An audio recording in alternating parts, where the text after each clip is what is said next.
Salut YouTube, et on est reparti pour une nouvelle partie dans la Coupe de France. C'est la deuxième ronde. Je joue aujourd'hui contre Alexandre, classé 1871 Elo, et donc j'ai les noirs. Donc Alexandre commence avec E4, D5, E4 prend D5, donc je commence sur ma Scandinave classique, Dame prend D5, Cavalier C3, Dame A5, D4, Cavalier F6, donc tout ça c'est la théorie. Donc on continue, Cavalier F3, Fou F5, là on déroule. Et là, ça c'est un moment important. Petite pause, il y a plusieurs possibilités ici. Il y a des coups comme Fou D3 par exemple, qui viennent échanger potentiellement les fous. Il y a le coup le plus classique, qui est celui que beaucoup de gens jouent, qui est Fou C4 par exemple. Et il y a aussi des coups comme Fou D2 qui viennent créer un vis-à-vis un peu gênant avec la dame. Et sur Fou D2, il faut jouer C6. Et un dernier coup possible qui est celui que je joue maintenant également avec les blancs, quand je joue contre les noirs qui jouent la Scandinave, c'est le coup cavalier E5. Donc, cavalier E5 je connais bien. En réalité c'est hyper agressif. Donc on bouge deux fois son cavalier, ce qui est un peu étonnant en début de partie comme ça. Sauf qu'en fait c'est super dangereux. Pourquoi c'est dangereux? Parce qu'en fait il y a cette case C4. Et c'est pas tellement visible. On a envie, si on connaît pas, de continuer par exemple avec E6. Sauf qu'avec E6, il y a des cavaliers C4, Dame A6. Et du coup, il y a un super vis-à-vis entre le fou et la dame, qui est hyper gênant. Donc c'est pour ça que là-dessus, c'est très important de continuer avec C6. Donc ça, je connaissais, hein, j'étais encore dans ma prépa. Parce qu'en fait, maintenant, sur cavalier C4, j'ai toujours des cases de repli comme dame C7 ou dame D8.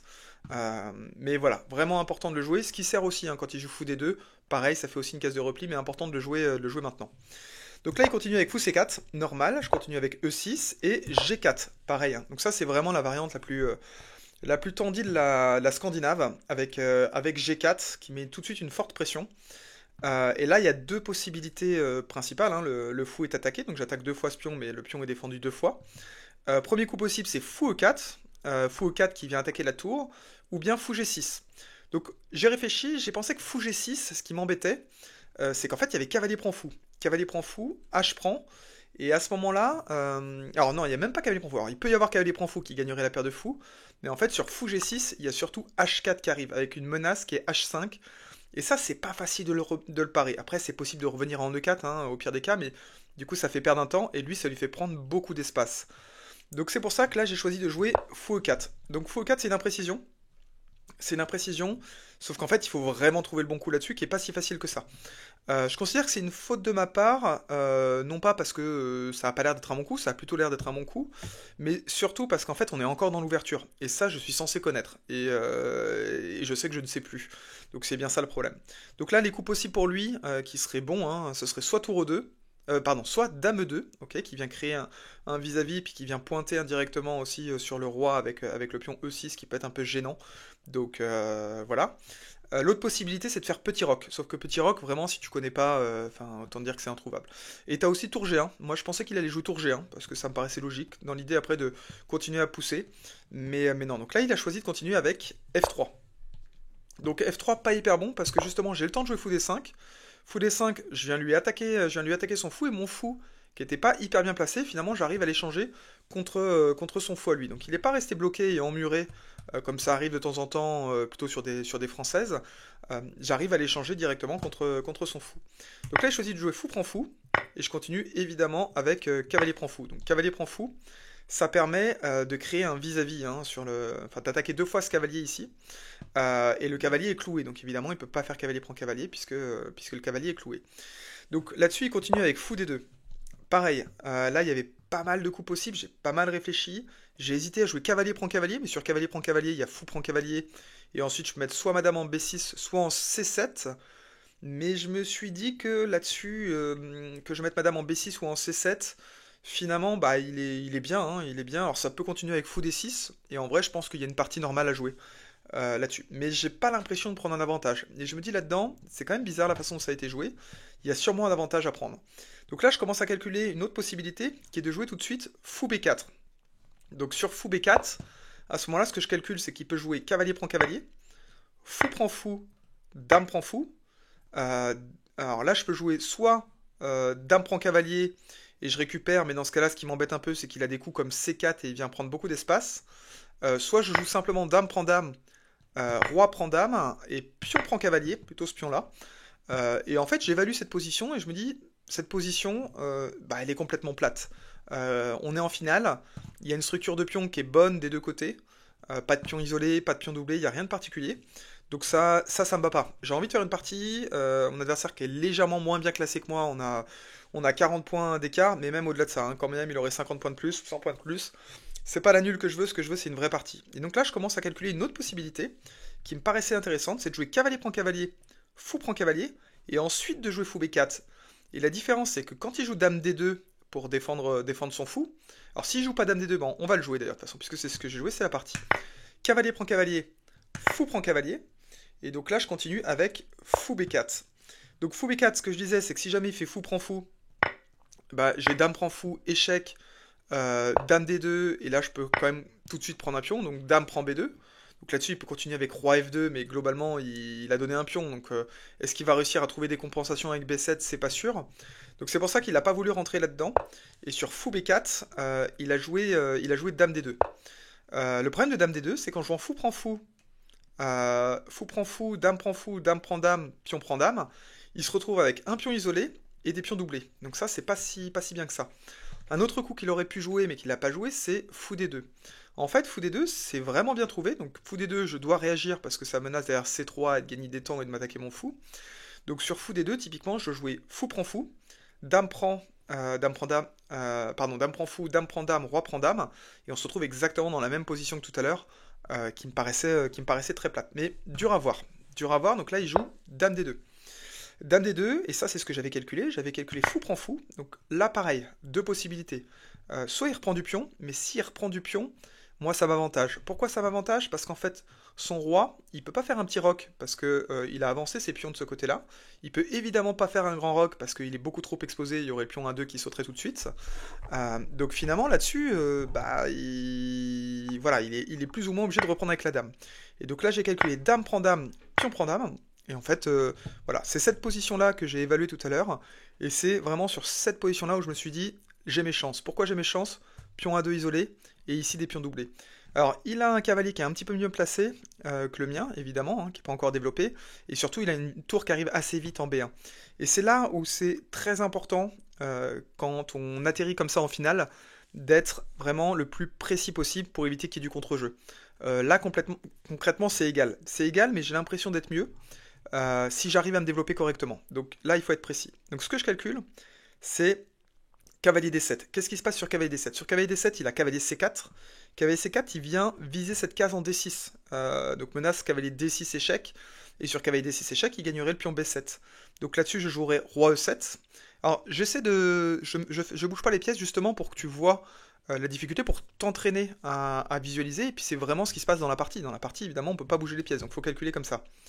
Donc, je reviens en arrière. Cavalier D7, cavalier C4, roi E7 pour éviter l'échec en D6. Là, à ce moment-là, il a cavalier A5. Cavalier A5 qui vient attaquer le pion B7. Je peux pas l'avancer parce que sinon il prendrait C6 sur échec. Hein. Donc je suis obligé de le protéger avec tour à B8. Donc ça, c'est ce que je calcule hein, dans la partie. Là, il continuerait avec tour B1. Tour B1, il vient attaquer deux fois le pion B7. Je peux toujours pas l'avancer parce que sinon il y a C6 qui saute et puis il y aurait une fourchette roi-tour. Donc là-dessus, je suis obligé de jouer tour C8. Sauf que le problème, c'est qu'il a toujours une double pression hein, sur le pion B7.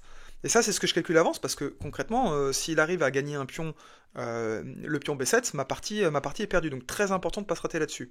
Sauf qu'en fait, ce que je vois, c'est qu'en jouant tour C8, deux possibilités s'il veut prendre le pion, soit il prend avec la tour. S'il prend avec la tour, donc tour prend B7, à ce moment-là, j'ai tour prend tour, cavalier prend tour, et à ce moment-là, je fais tour B8, qui vient attaquer le cavalier. Sa seule façon pour lui, il peut pas défendre directement le cavalier, donc c'est de le bouger. Donc par exemple, cavalier C5, et en fin de variante, j'ai tour B1 échec, et je viens récupérer l'autre tour. Ok, ça c'est première possibilité. Deuxième possibilité, donc si je retrace un petit peu les événements, cavalier D7, cavalier C4, roi E7, cavalier A5, tour B8, tour B1, tour C8. Là, ce qu'on a vu, c'était le coup de tour prend pion. Et si je choisis de faire cavalier prend pion, à ce moment-là, c'est un peu la même idée, hein, qui est de jouer sur le clouage du cavalier. Je joue tour C7. Et sur tour C7, je viens attaquer deux fois le cavalier, il est obligé de revenir par exemple en C5, ou bien il le donne. Et s'il revient, s'il bouge, à ce moment-là, j'ai tour prend tour échec et je gagne l'autre tour. Et évidemment, j'ai deux tours de plus. Et donc, c'est terminé. Donc ça, je calcule ça. Donc ça me prend évidemment un peu de temps et c'est important de ne pas se rater là-dessus. Donc je me dis, ok, tout va bien. Je sais pas s'il va aller jusque-là dans les calculs, mais en tout cas, moi je l'ai fait, donc ce sera pas de la chance si jamais je perds pas un pion.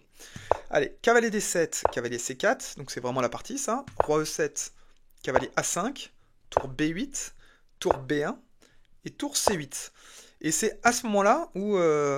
donc c'est là, hein, tous les calculs dont je parlais, avec cavalier prend B7 ou tour prend B7, les deux ne marchent pas. Et c'est ce que je vous ai montré tout à l'heure. Tu peux éventuellement... ce que tu peux faire, c'est que tu peux mettre pause si tu as besoin de, si t'as besoin de revoir, revoir un peu ce qui peut se passer sur cavalier prend pion ou sur tour prend pion. Donc là, il voit ça, évidemment, donc il tombe pas dans le panneau, hein, ce serait trop simple. Il joue roi D2. Roi D2 qui est un bon coup, qui maintenant menace tour prend B7. Pourquoi? Parce que maintenant, il n'y a plus le clouage. C'est-à-dire que s'il fait cavalier prend B7 puis cavalier C5, j'ai pas tour prend tour sur échec. Il récupérait la tour, donc ça ne marche plus. Donc là-dessus, ce que je me dis, c'est qu'en fait, je vais venir lui chasser son cavalier. Moi, ce que j'aimerais bien, c'est arriver à infiltrer une de mes tours et aller attaquer son pion isolé. Donc, par exemple, le pion A2.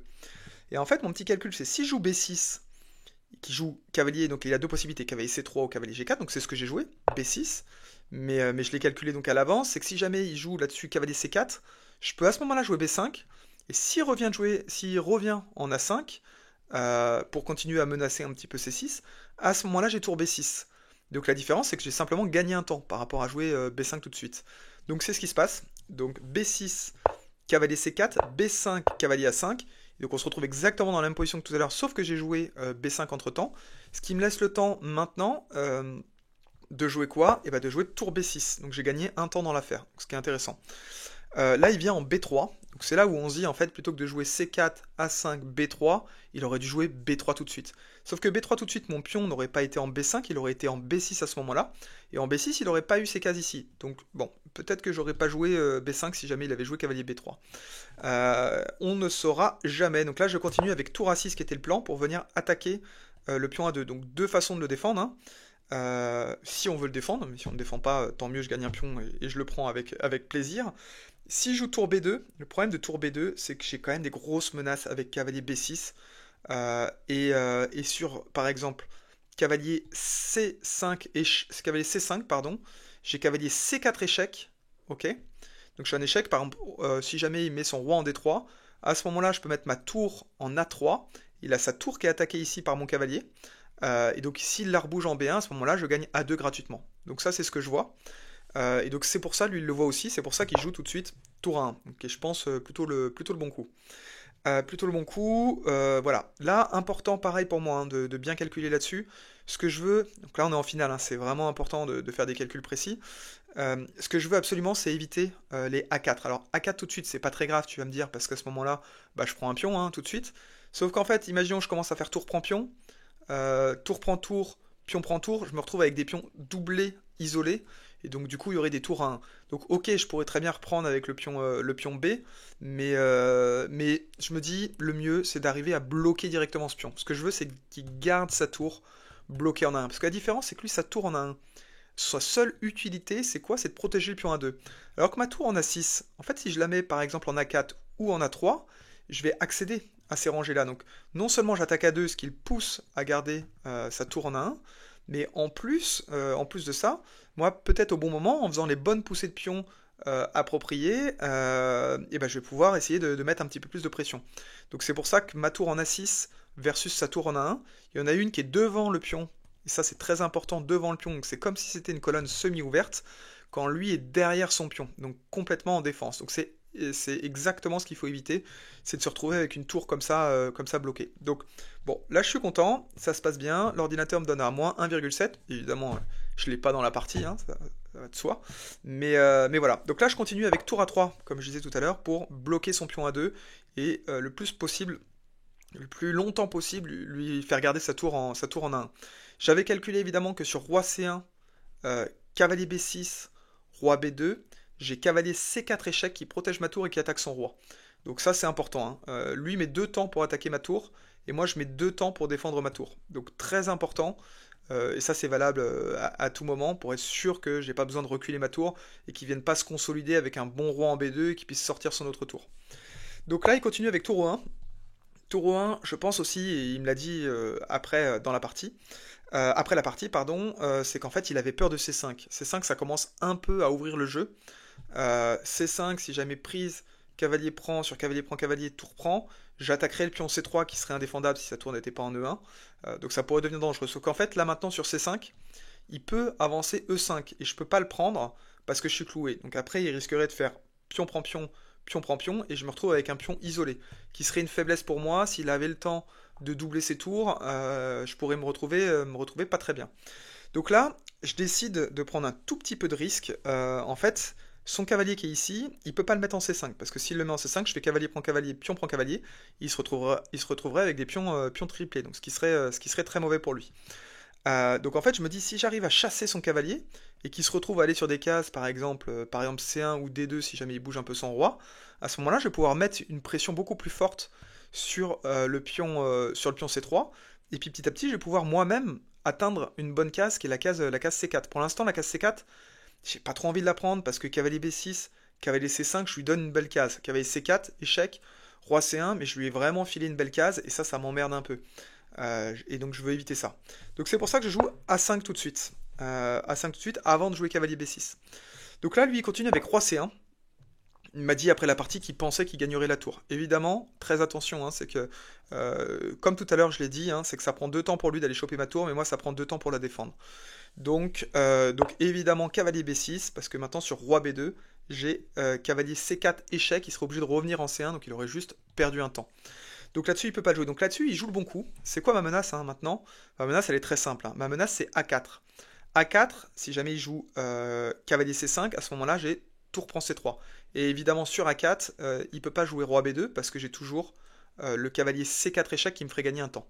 Donc voilà, donc c'est pour ça qu'il le voit. Il voit que la menace c'est A4, hein. C'est pour ça que j'ai joué A5 d'ailleurs, donc facile à voir.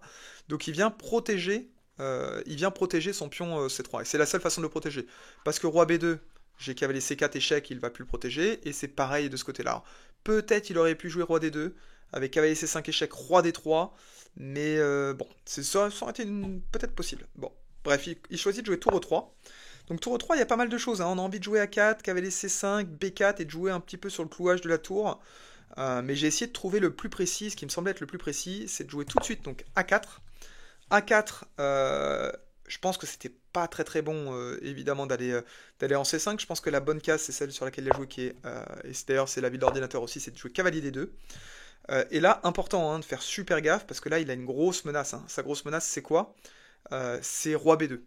Parce que sur roi B2, j'ai plus cavalier C4. Parce que sur cavalier C4, cavalier prend cavalier simplement, pion prend cavalier, et roi prend tour à la fin, et j'ai perdu la partie. Donc ça, c'était important évidemment de le calculer dès que je jouais A4.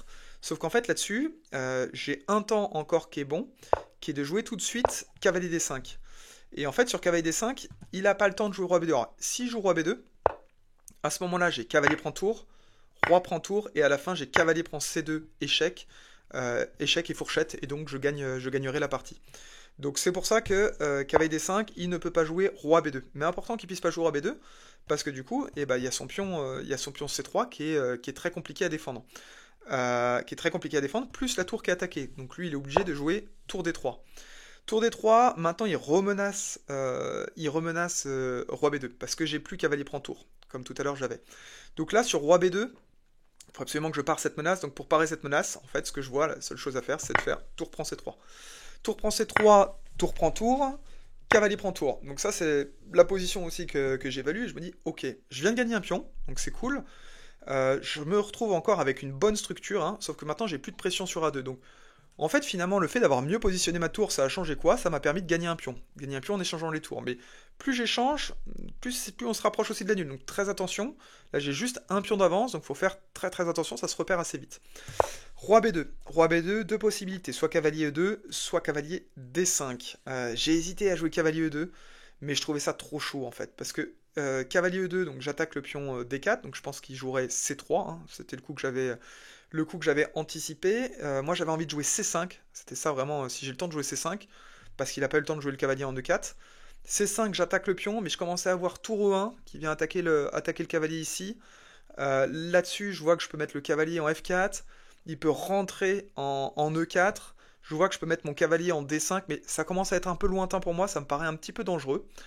J'ai vu après avec l'ordinateur qu'en réalité là-dessus, sur cavalier E2, tour E1, C5, non pardon, pardon, pas tour E1, sur cavalier E2, C3, C5, tour E1, à ce moment-là j'ai pion prend pion, et s'il fait tour prend cavalier, j'ai pion prend pion, échec et fourchette. Et donc en fait ça gagnerait. Donc, mais je l'avais pas vu ça dans la position, mais j'avais vu la danse du cavalier et je m'étais dit, ouais, ça va mal se finir cette histoire.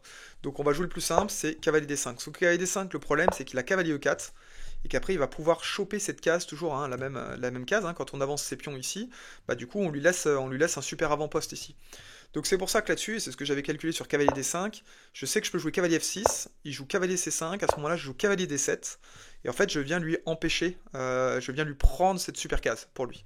Et mon idée c'est quoi? C'est après de pouvoir avancer le pion. Donc là, si je joue cavalier prend cavalier, je fais simplement roi prend cavalier, j'ai un pion de plus, j'ai une très bonne structure, je peux ensuite monter mon roi, et puis à un moment donné je vais pouvoir pousser le pion. Donc là il choisit de garder les cavaliers, je pense que c'était plutôt pas mal. C'est de jouer donc cavalier D3. Donc là j'en profite, hein, c'est le bon tempo, j'en profite pour jouer C5. C5, ça le force à prendre C5, parce qu'en fait s'il prend pas, c'est moi qui prends, donc si jamais il joue C3 pour protéger et qu'il reprend, il se retrouve avec un pion isolé. Donc après je peux simplement jouer par exemple tour C4, tour C4 je vais venir lui prendre ce pion gratuitement. Donc ça l'oblige à prendre, évidemment je reprends tempo avec le cavalier. Là, pareil. Là, il a plusieurs possibilités. Est-ce qu'il prend? Est-ce qu'il joue cavalier B4? Est-ce qu'il joue cavalier E5? Concrètement, il est moins bien, hein. L'ordinateur donne moins 2,2. Mais j'ai qu'un pion d'avance.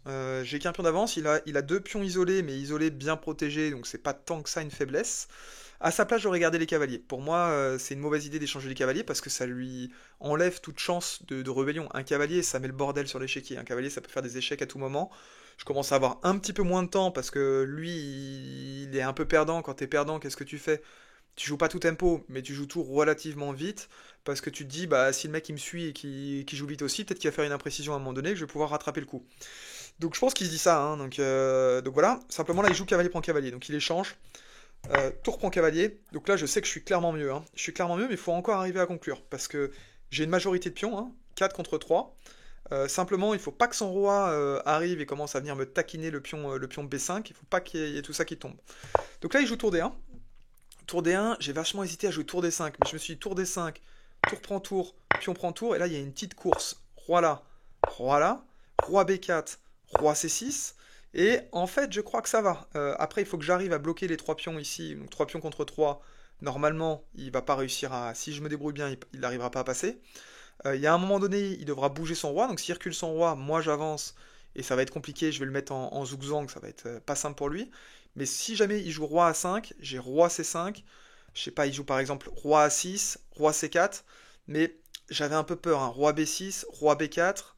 J'avais peur qu'à un moment donné, je sais pas, par exemple, s'il joue roi C6, roi A3, roi prend pion. Moi j'ai roi prend pion, là il fait roi prend pion, roi B2. Et j'avais peur qu'il arrive à revenir vers les pions et qu'il arrive à trouver une nulle, voire même une victoire. Donc je préférais éviter de rentrer dans cette position. Donc c'est pour ça que j'ai joué d'abord, j'ai joué quoi? J'ai joué le petit coup tour C4. Tour C4, bah, ça l'empêche de progresser avec son roi. Ça l'empêche aussi de venir mettre une tour en B4, par exemple, pour mettre de la pression. Voilà. Et en réalité, toutes les cases ici de sa tour sont prises. Donc je me dis, normalement, il rentre pas. Il peut pas faire grand-chose. Donc ça le force un peu. Il sait pas trop quoi jouer. Donc là-dessus, il joue C3. Bon, pourquoi pas. C3, là je suis toujours pas beaucoup plus inspiré. J'ose pas trop aller avec roi F6 parce que sur roi F6 j'ai peur qu'il rentre avec des tours D7 puis des tours B7 et qu'il commence à ramener son roi. Et je me dis moi, ok, je pourrais peut-être aller viser de prendre des petits pions par-ci par-là, mais je suis pas convaincu du temps que ça prend, tu vois, pour faire tout ça. Si j'arrive à faire tout ça, ça prend énormément de temps. Donc je préfère éviter ça.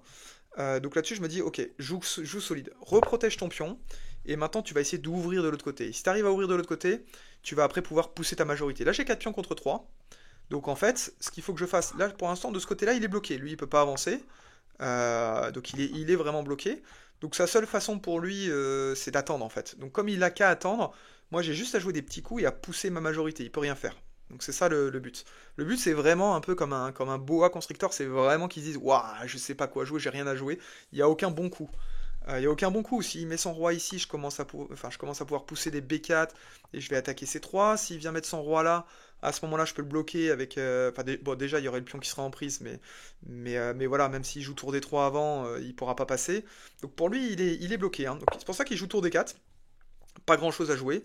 Donc voilà, et moi je continue avec mon plan, hein, qui est d'ouvrir de ce côté-là. Donc je joue H5, il protège avec H3, H prend G, H prend G. Et là, je décide de lui attaquer sa tour, E5. E5.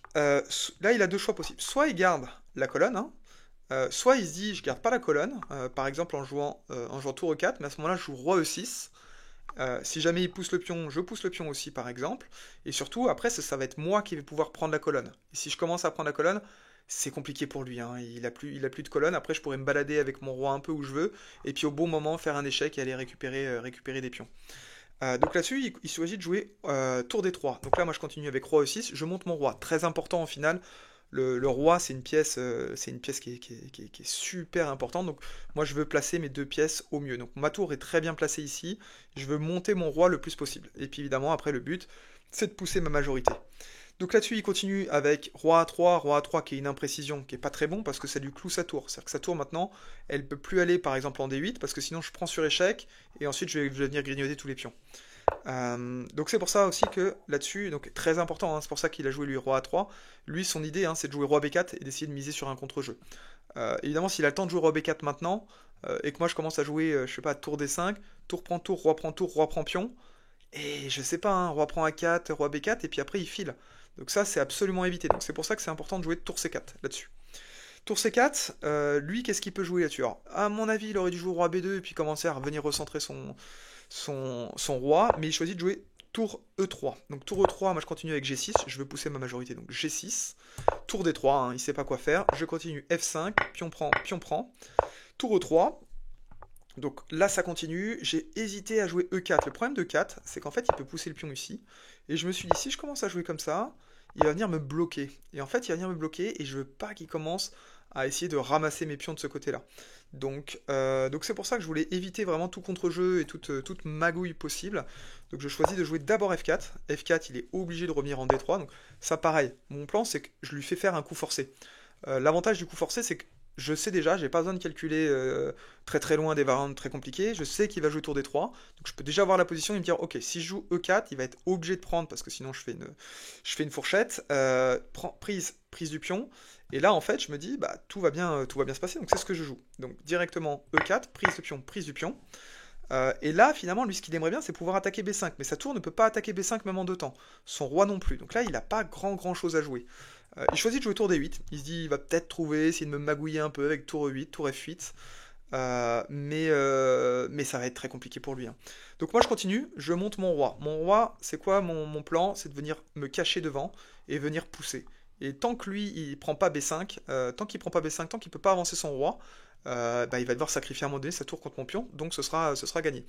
Donc là-dessus il joue tour B8. Évidemment il attaque le pion B5, sauf qu'en fait j'ai tour E5. Et à ce moment-là, donc, il a effectivement roi B4, sauf qu'en fait, roi B4, je vais pouvoir, moi, avancer tout de suite. Donc je choisis pas d'avancer tout de suite. Pourquoi? Parce qu'en fait, si j'avance maintenant, je veux pas qu'il commence à faire un tour échec, à sacrifier, même si je pense que ça marchait aussi très bien, mais je joue d'abord roi E4, ce qui revient à peu près au même. Simplement, si je joue tour F8, à ce moment-là, je peux simplement jouer tour F5, et là je sais que je vais gagner la course du pion, parce que j'aurai mis ma tour derrière, et que je vais pouvoir, moi, aller cacher mon roi s'il me fait des échecs, par exemple en C2, couvert par son propre pion, et il n'arrivera pas à sacrifier. Donc là-dessus, il joue tour prend V5, tour prend tour, roi prend tour, et je continue avec F3, et là il décide d'abandonner. Évidemment, je fais dame en 2 coups, lui fait dame en 5 coups, donc j'aurai largement le temps de le mettre en échec. D'ailleurs, je fais dame sur échec, donc après j'ai le temps de jouer dame F1, dame C8 et de venir cueillir le dernier pion. Voilà, donc super partie, je suis plutôt content de la finale. Voilà, important, hein, j'ai regardé, j'ai fait 97% de précision sur cette partie, donc c'était plutôt pas mal. Je suis assez content aussi parce qu'il a joué la variante qui était un petit peu tendue. Ma fébrilité, ça a été, et revu avec l'analyse, hein, de l'ordinateur, c'était fou E4. Fou E4, c'est ma seule imprécision. Seule imprécision de la partie. Voilà, ça c'est une faute de ma part, non pas parce que c'est pas un coup logique, ça peut être un coup logique en soi, parce que va voir le petit roc là-dessus, que petit roc c'est bon, c'est quasiment invisible. D'ailleurs tout à l'heure j'ai dit dame 2, en réalité dame 2 ça donne la tour, donc Il doit y avoir des compensations parce que l'ordinateur le donne, mais c'est super chaud à voir. Tiens, on peut le voir peut-être en 2 secondes. Allez, hop, si je fais fou prend tour à ce moment-là, lui il a cavalier, ouais c'est ça, il a cavalier prend F7, et si je joue roi prend cavalier, à ce moment-là il a dame prend E6 échec, roi G6 et dame F7 échec et mat. Ok. Bon, super mat que j'avais pas vu. Peut-être que j'aurais vu s'il avait joué dame E2. J'aurais peut-être calculé un petit peu plus. Mais je pense concrètement, hein, il aurait joué dame E2, j'aurais aussi joué. J'aurais peut-être. Ah, j'aurais calculé fou prend tour. Et j'aurais calculé le sacrifice en F7. Mais voilà. Donc voilà, quand même faute à cet endroit-là, parce que le vrai coup c'est fou G6, ça reste un coup de l'ouverture. Voilà. Par contre, là où je suis content, c'est d'avoir trouvé cette suite de coups qui me permettait de lui créer une faiblesse, hein, avec un pion isolé, avec les deux pions doublés, et d'arriver, et là c'était propre, c'est d'arriver à convertir ça le plus proprement possible. L'ordinateur donne égal, mais je trouve que c'est vraiment plus facile à jouer avec les noirs. Donc voilà, je suis vraiment content parce que c'est plutôt très propre d'avoir réussi à convertir ça. Voilà. Bah écoute, si ça t'a plu, n'hésite pas à t'abonner. Il y aura d'autres parties qui vont arriver. Le week-end prochain, il y a 2 parties à venir. Une le samedi après-midi, une le dimanche après-midi. Je crois que c'est National 3 et match d'inter-entreprise. Donc probablement 2 vidéos qui seront publiées dans la foulée. Et bah merci à toi. Et puis bonne soirée.